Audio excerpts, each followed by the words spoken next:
All right, guys, how's it going out here fishing California with EBA? Today, we're talking about it. We're talking about Nories Hulachat chatterbait. This is a bladed jig, guys, for breaking it down in a basic layman terms. Simple bladed jig, except it's not so simple. I don't know if you guys know a little bit about Japanese tackle, but they go in and they go all in. So this is the bladed jig by Nories. Now, they call it the Hulachat, and I got to tell you, it's pretty interesting. It's got a unique design for the head. If you check out that head right there, it's got a unique design, the way it pivots the head. I think it's wild. I think it really does exceptional, you know, as a standard chatterbait, of course, but I think it also really fishes well when I jig it, I yo-yo it, I pop it off the bottom. It's an incredible bait. The unique design of that head, I think, and the blade itself, I think they give this a huge advantage over a lot of other bladed jigs on the market. Now, everybody knows about the jackhammer. Don't get me wrong, the jackhammer is great. This is more of a finesse bladed jig. This is a bit more finessey. It's got the 1/4 ounce. It's got a smaller 3/0 hook. It's not giant, the hook.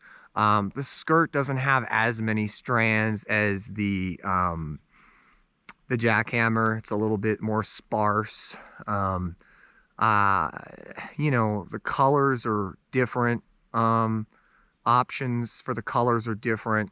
But the way the blade works is slightly different. And I've you know, I think it was my 3rd cast. I had like a 4-pound spot follow it in.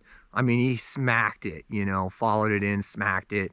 You know, that was my first experience. When you can pull out a bait and within the first couple casts have an experience like that, that's great. So we're today talking about this bait, our experience, everything, you know, kind of what we do, how we've done it, success we've had, you know, whatever, this bait, and should you buy it, you know.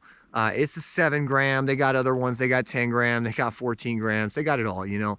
So you could get different weight classes for it. The most important thing is, does it work? Yes, it does. Second thing, just because it works doesn't mean it, you know, sets itself apart from every other bladed jig. So would I consider this on the same level as the jackhammer? I would say yes.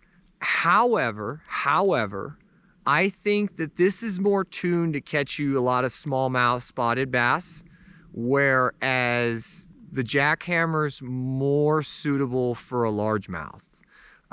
That's just my experience. So that's what I'm noticing, is that this is drawing spots, it's drawing smallies, it's not drawing largies.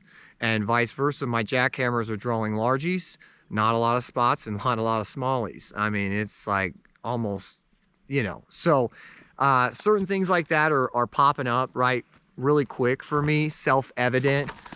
This is a snagless bladed jig. So one of my favorite parts about this jig is I can kind of work it through anything almost, and I don't have to worry. And I think that's also part of the reason they pivoted the head on that design.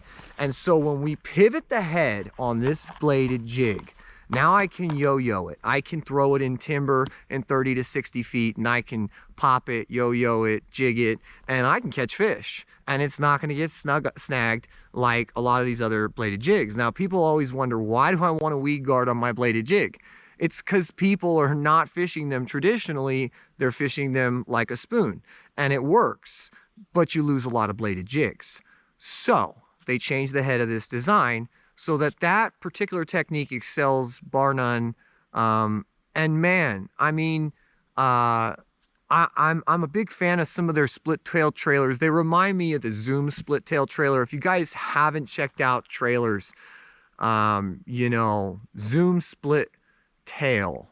They got a couple size options. Of course, they got 30, 40 colors, but they got a Hulachat tail, a little similar.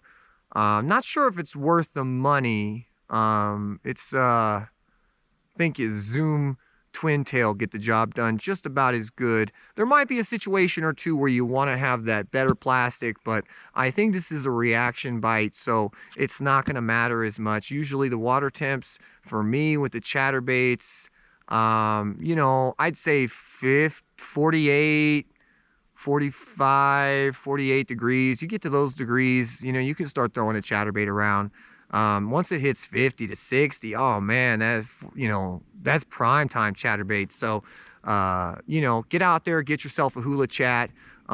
Definitely pick one up. Definitely check out Nories if you are not a Nories educated in the, you know, world of what they carry and fishing tackle. Get out there and check that out. They have some incredible frogs, chatterbaits. You know, those are two things I can vouch for. So I hope you guys enjoyed this. We're talking about Nories, and we're talking about Japanese premium high quality JDM, Japanese domestic fishing tackle today. We're talking about the Hulachat. Is it worth getting? Is it worth your time? Absolutely. If I had 5 chatterbaits, right, this would be one of the 5 chatterbaits I'd have in my deck. I'd have a jackhammer. I'd have one of these. I'd probably have 2 jackhammers and 1 or 2 of these. Maybe one of 2 other brands. I like Custom Peppers. I like Custom Pepper a lot. So, you know, keep that in mind, guys, if you're out there thinking about buying chatterbaits. Click the like, click the subscribe button. We appreciate it, guys. Our small channel's trying to grow, so help us out, and stay tuned for more.